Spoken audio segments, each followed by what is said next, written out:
Hello people, Watchman blows the horn here, and I am blowing the horn as loudly as I can. Blowing the horn in order that people might know what time it is. And it is time for the church to wake up. It's time for the church to open her eyes and realize that we're living at the end of the age. It's time to be like the sons of Issachar, who knew what time it was and consequently knew what Israel ought to be doing. Today we're going to be looking at some of the things that were put on the 2019 cover, indicating that we're in the season that'll lead up to the war of Gog of Magog. So, Putin's pipelines. It's interesting that on the cover of the of this particular edition, you have Putin's face, and right underneath it you've got this the four horsemen. Now, another thing that I found really fascinating is, this came out at the end of 2018, and you've got the red horse, right? Has got the crown of the Statue of Liberty, and the rider is wearing a mask. So are they trying to tell us when the red horse will ride? Are they trying to tell us that the red horse will ride when the lockdowns are on and we're all wearing masks? I think so. Now, the significance of Ukraine and Syria. It's all about Putin's pipelines leading up to the Gog of Magog war. In order to understand what will lead up to the war of Gog of Magog, we need to understand one fundamental thing, and that is Europe is Russia's main market for gas. So this chart shows us the supply and the supply of gas to Europe from 2010 to 2017. The blue indicates domestic production. The dark brown indicates supply from Russia. The light brown indicates supply from Norway. And the lighter brown indicates supply from Algeria and other countries. Algeria, and then the really light brown indicates supply from other countries, which is minute. And then you have liquefied natural gas at the top. So if we look at this chart, you can see that domestic production of gas in Europe has been slowly but surely dwindling over the years. Another thing we should observe is that the purchase of gas from Russia by Europe has steadily increased over the same period. The supply from Algeria has pretty much remained the same. Same as from other parts of the world. In actual fact, from other countries, the quantity is actually reduced. From Algeria, it's pretty much stayed the same. And liquefied natural gas seems to have gone down slightly. It's gone down and then it came back up slightly. However, generally, you can see that the bulk of gas coming to Europe comes from Russia. So Europe is Russia's major market. Enter the Ukraine crisis. You see, Ukraine is home to most of Russia's pipelines. It used to take gas into Europe. And I suspect some entities were trying to prevent Russia from being able to transport their gas into Europe. And I suspect that's what caused the crisis in Ukraine. And of course, since the crisis in Ukraine, it's been impossible for Russia to move gas through those pipelines into Europe. So that is the main reason for the crisis in Ukraine. Also, in Syria,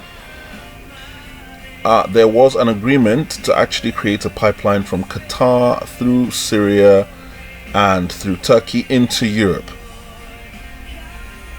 by the Qataris, the Turks, and it's a US-based conglomerate. But there was also a proposal to move gas from Iran through Syria, through the Mediterranean Sea, and of course to Europe. Now, both these projects would have been a source of competition to Russia. So it was in Russia's interest for both of these pipelines to not go through, to not come to fruition, basically. And so that's why Russia is in Syria. Syria is strategic in terms of getting gas out of the Middle East. So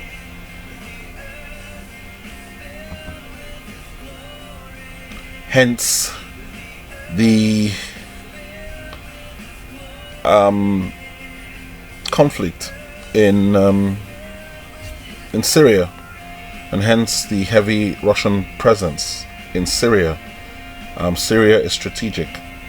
It is in Russia's interest to keep the pipelines, to stall the pipeline projects. Let's just put it that way. Yeah.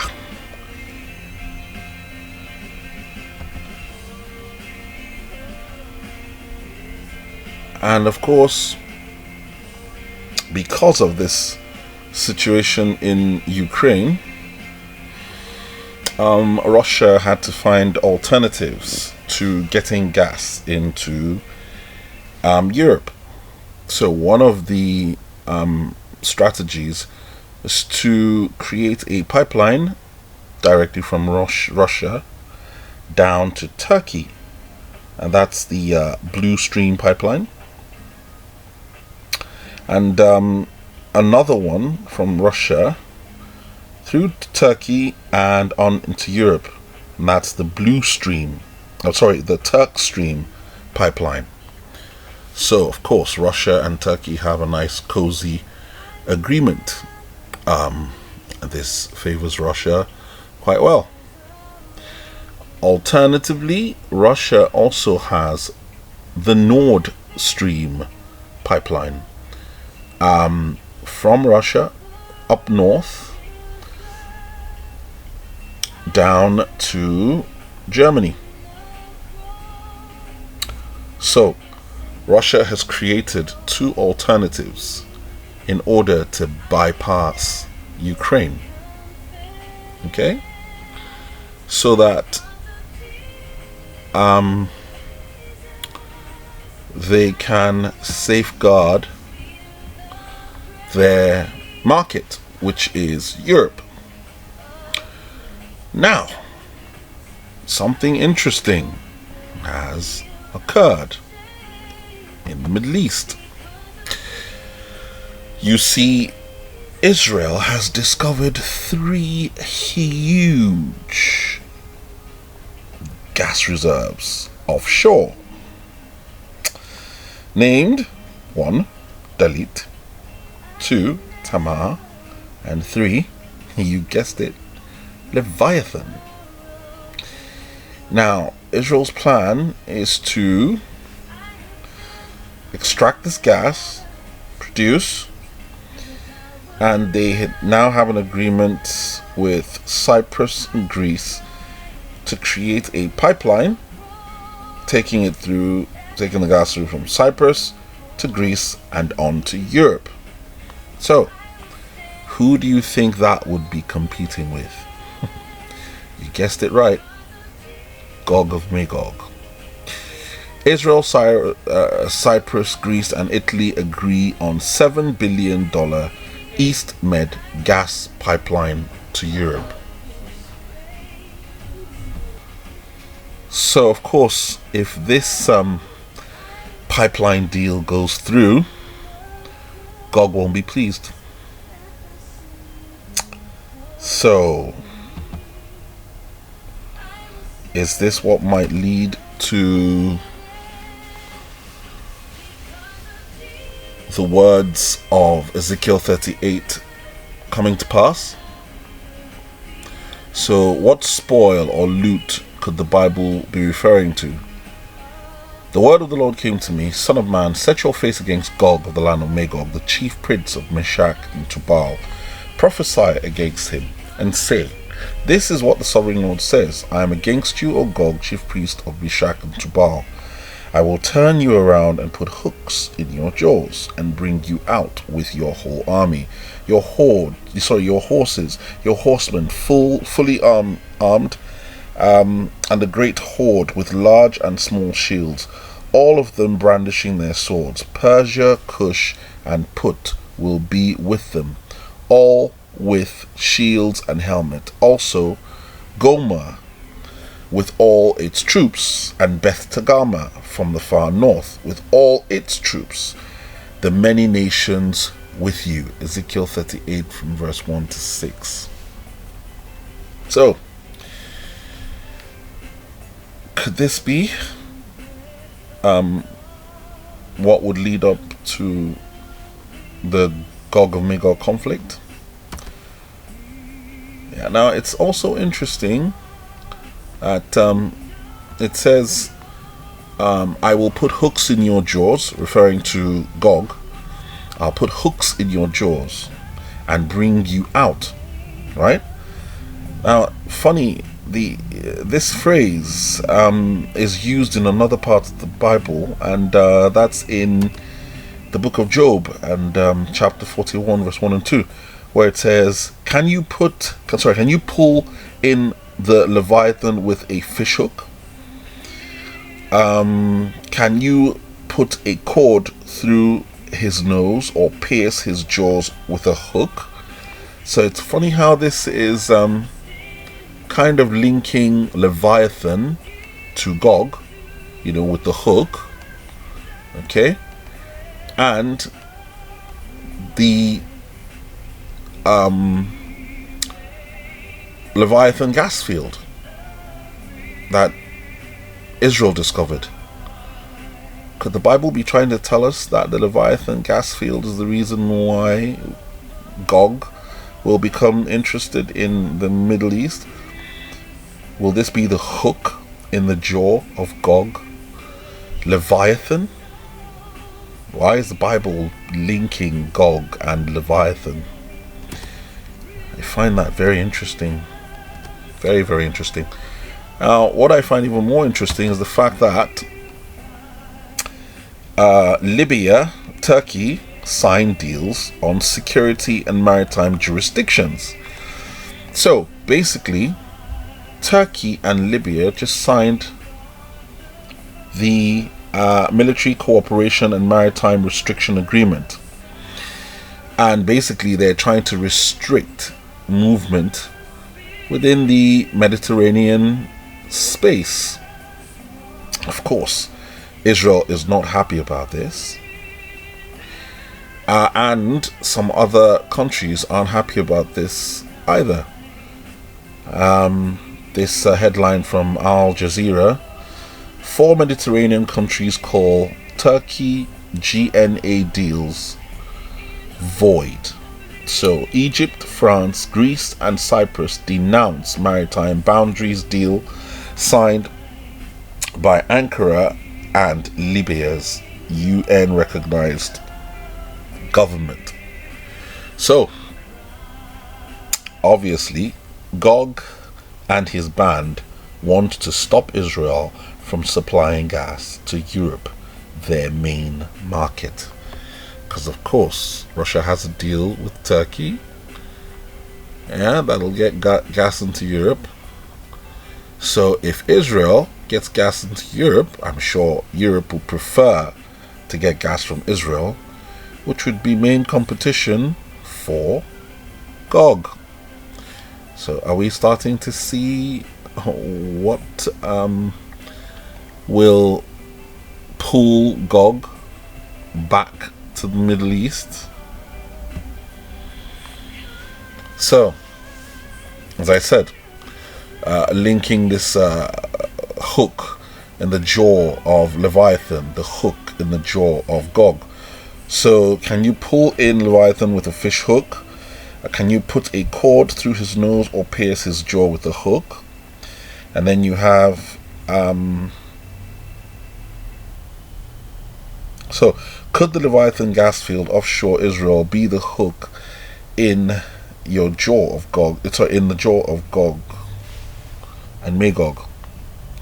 Could the acquisition of this gas field be what inspires the thoughts to invade the land of Israel? Could the Leviathan gas field be the spoil Gog wants to take? Very interesting. So, the word of the Lord came to me, Son of man, set your face against Gog of the land of Magog, the chief priest of Meshach and Tubal. Prophesy against him and say, this is what the sovereign Lord says.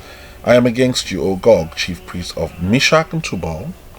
I will turn you around and put hooks in your jaws and bring you out with your whole army, your horses, your horsemen fully armed, and a great horde with large and small shields, all of them brandishing their swords.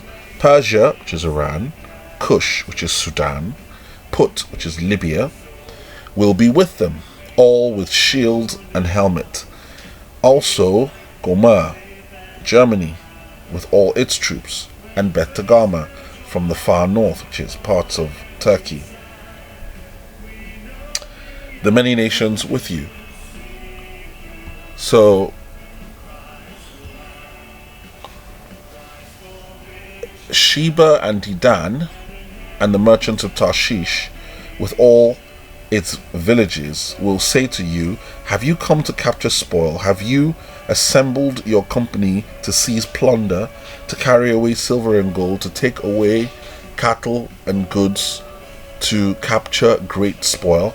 Ezekiel 38 verse 13. Of course, Sheba and Dedan is Saudi Arabia. I think at this point Saudi Arabia would have been subdued, because this would probably be after the Isaiah 21 conflict, where Babylon would have been subdued.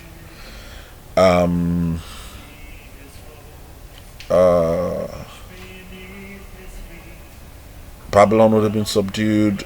Sheba and Dedan would have been subdued. Of course, the merchants of Tarshish, Britain and the other countries as well, would probably have been subdued. Well, once the US is subdued, they're also subdued. So this explains the reason why they won't be able to do anything. They'll just be making inquiries. Gog, have you come to take a spoil? What are you guys doing? Because by then they would have been subdued. So, will Putin's pipelines contribute to the activities of the Red Horse of War? I think so. Funny enough, Putin made this reference once in an interview with RT, and he said, if we do not keep this fiery serpent under control. Interesting that he would refer to a fiery serpent. If we let it out of the bottle, God forbid, this could lead to a global catastrophe.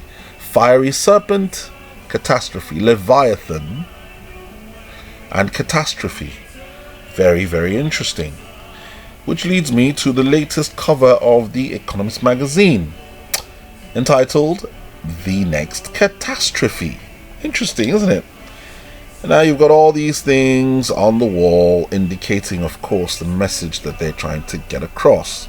So, let's have a look at them. First of all, the family, the man is in a gas mask. Obviously, the air has been polluted, probably due to fallout from a nuclear bomb.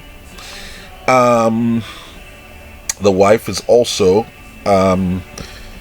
in a gas mask, and they look like they're hunkered down in a bunker because the child is wearing a World War II helmet. They're probably in a bunker somewhere. Even their cat has got a gas mask on.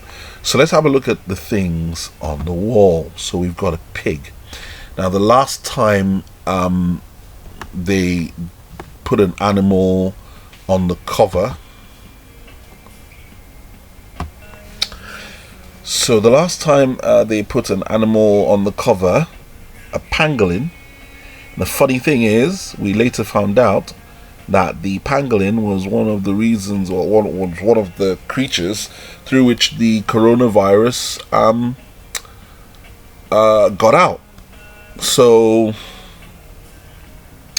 something tells me that they are trying to say that the next disease, which is here, you can see the symbol of the coronavirus, and then you've got other diseases here. Are they trying to tell us that a worse pestilence will emerge from a pig? Won't it be interesting if something happens in the next few months with the outbreak of another pandemic involving a pig? Well, I think we should look out for that. We've got volcanoes. This tells me that moving forward, because the fiery red dragon, Planet X, is drawing closer, we're going to have more seismic activity. More volcanoes will be erupting, which is what Jesus told us would happen. Blood, fire, and pillars of smoke. Here we've got a penguin standing on a little ice sheet, and we've got the sun there.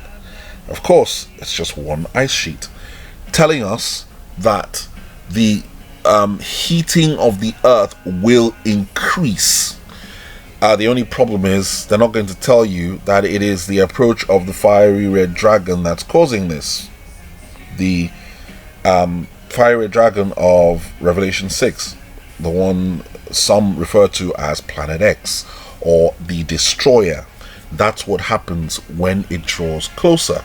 Things get hotter, as is revealed to us in Psalm 19, because Psalm 19 is actually describing its approach, which started from the 20th of March this year, the day that marked the end of the age, with the alignment spoken of by the composers of the song. This is the dawning of the age of Aquarius. The moon in the 7th house, and the Jupiter and Mars in conjunction.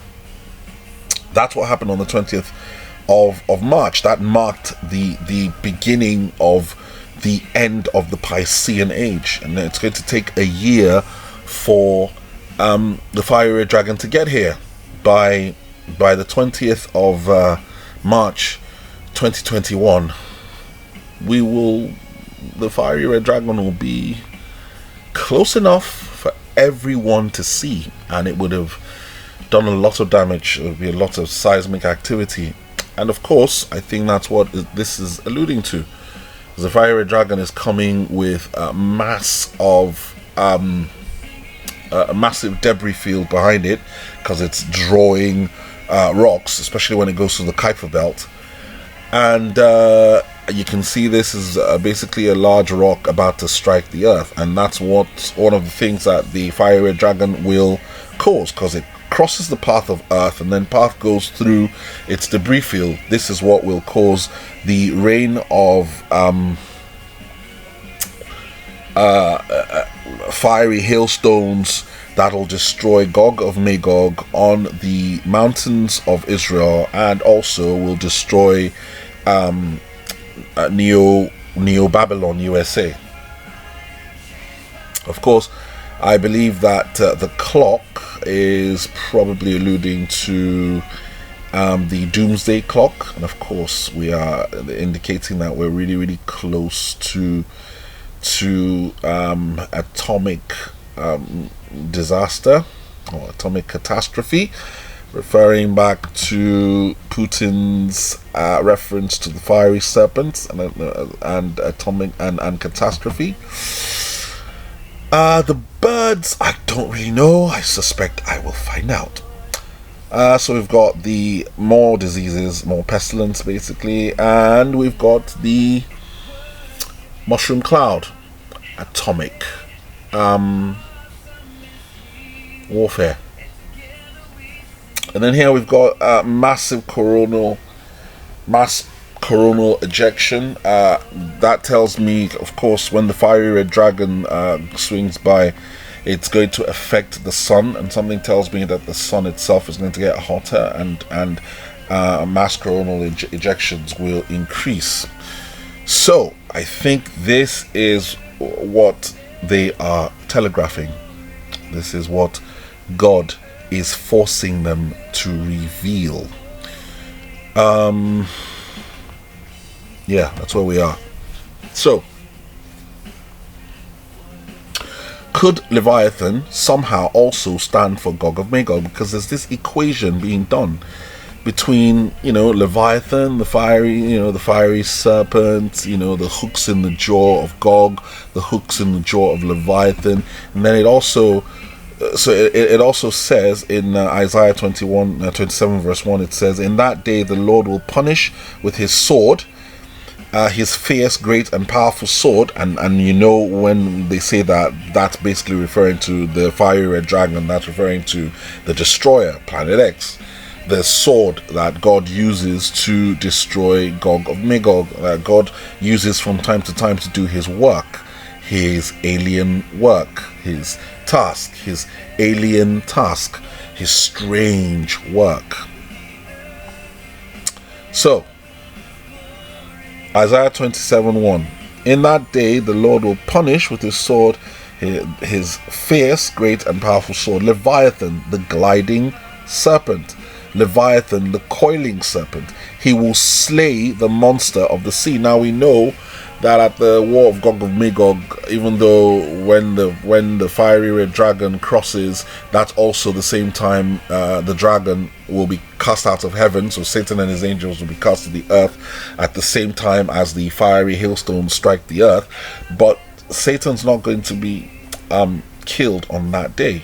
However, this verse alludes to the fact that Leviathan will be slain on this day, the monster of the sea. Now it's really interesting because it says in Ezekiel 39:11, "On that day I will give Gog a burial place in Israel," suggesting that Gog will be killed in Israel on that day, in the valley of those who travel east towards the sea. It will block the way of travelers, because Gog and all his horde will be buried there. So it will be called the Valley of Hamon Gog. Ezekiel 39 verse 11. So it's just really bizarre how Gog is kind of being equated to Leviathan. Of course, this is when Yeshua arrives with the fiery red dragon, when the fiery red dragon with its debris field basically rains down fire on Babylon, USA, and Gog of Magog on the mountains of Israel. Now, interesting how Putin was talking about the serpent and releasing the serpent. This is a sea serpent, and that's what sort of sea serpent looks like. Black and white, black and white, black and white. Isn't it interesting that Putin's nuclear bomb, I think it's Satan 2 or something, called Satan 2 or something, is basically painted to look like the sea serpent. Isn't that bizarre? The sea serpent. Okay?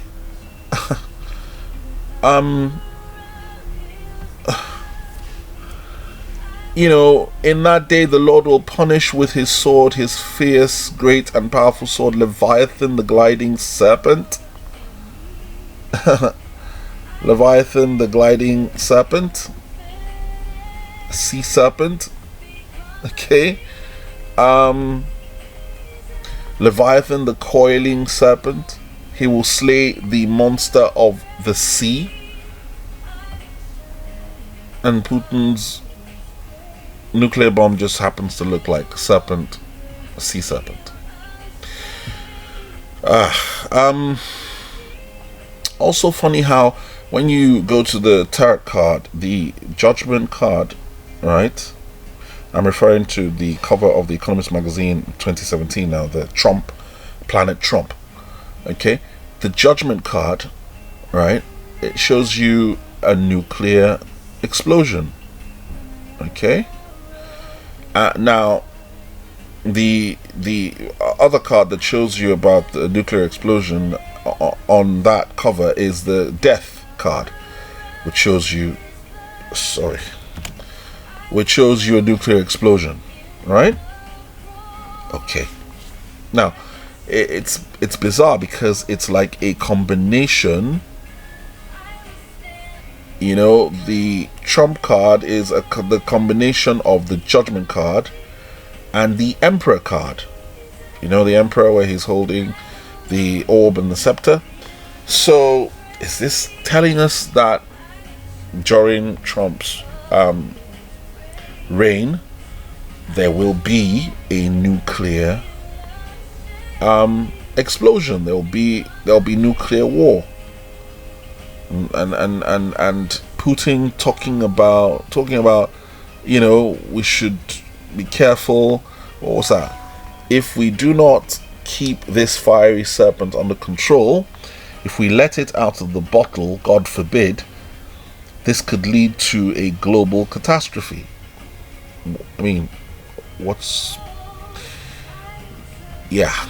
basically. Putin isn't playing games. He's not playing games.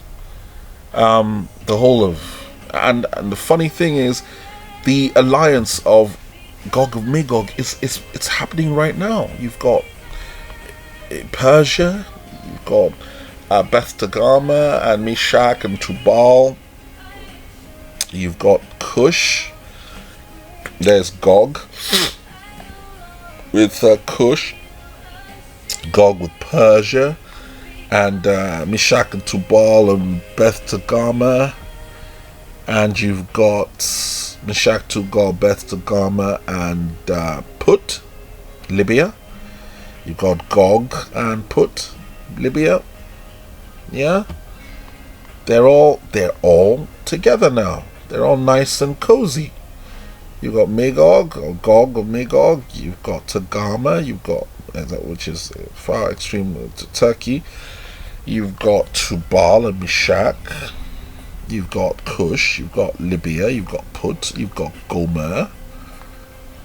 You've got Persia, and then you've got Dedan and Sheba, basically asking, "What are you guys doing?" So yeah, and then of course you've got the friends of Gog, North Korea and China. as if they didn't have enough backup. So this is basically what's going on, and this is what is going to lead up to the war of Gog of Magog. The hook in the jaw. Israel's success, Israel's discovery of the gas fields. And of course, if you observe right now, Russia and Turkey are supplying arms to Libya, and Egypt is refusing and saying, we're not going to have it. And perhaps that's one of the reasons why you note that Egypt is not listed as one of the countries that wish to invade Israel, because Egypt is one of the countries that's not having it.